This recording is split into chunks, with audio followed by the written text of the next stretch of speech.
პირველ რიგში მოგესალმებით ყველას. დღესაც ნინო და გილოცავთ ყველას. მე მინდა ვისარგებლო შემთხვევით და მაესტრო არის ალბათ აქ. მაესტრო ტელევიზია. სამწუხაროდ მე გასულ კვირას ვეცნობოდი მედია მონიტორის, რაც აღმოაჩინე რომ მაესტროს დამხნევი მამუკაკონტი გამოთქვამს უხის იმის თაობაზე რომ თითქოს მე მაესტროში არ მივიდნენ იმის გამო რომ მე კომუნიკაციების დეპარტამენტიდან ან კანცელარიიდან და მე მინდა სასწრაფოდ ახლა გავარკვიო უთქვამ თითქოს მე მაესტროზე არ მივიდნენ იმის გამო რომ უფრო რეიტინგულ არხებზე დავდივარ. რაც არის აბსოლუტურად აბსურდული ინფორმაცია და მე მინდა სასწრაფოდ დავავალო კომუნიკაციების დეპარტამენტზე და კანცელარიის უფროსს რომ გამოვარკვიოს ეს მართლაც აღმაშფოთებელი ფაქტი.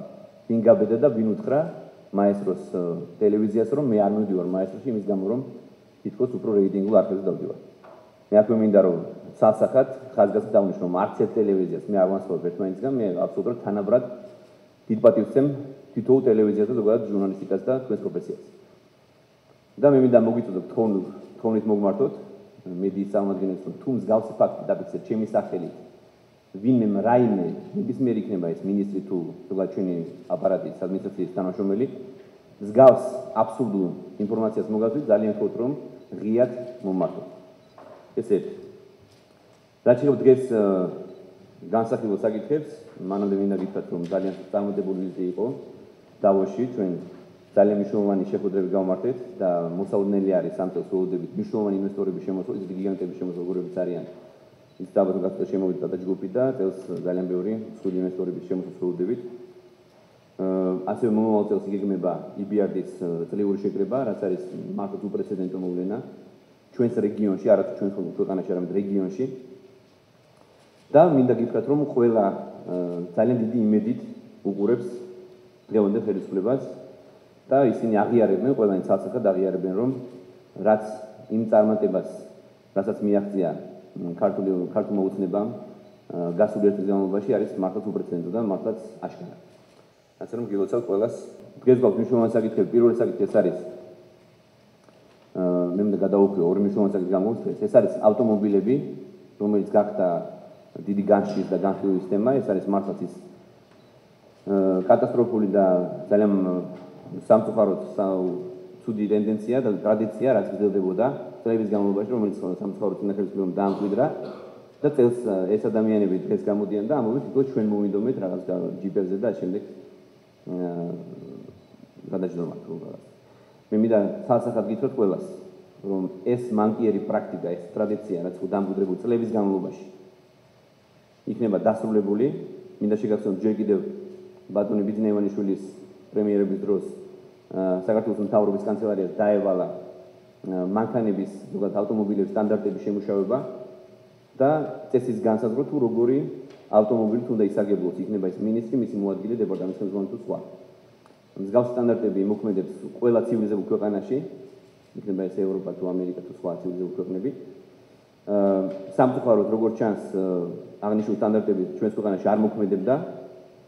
იცით ალბათ რომ წლების განმავლობაში ადგილი ჰქონდა არათუ მხოლოდ ძვირადღირებული ავტომობილების შეძენას, არამედ ძვირადღირებული ავტომობილების წარქმნელას, დაყაჩაღებას, ეს იყო პირდაპირ რეკეტი სახელმწიფოს ხელისუფლების მხრიდან.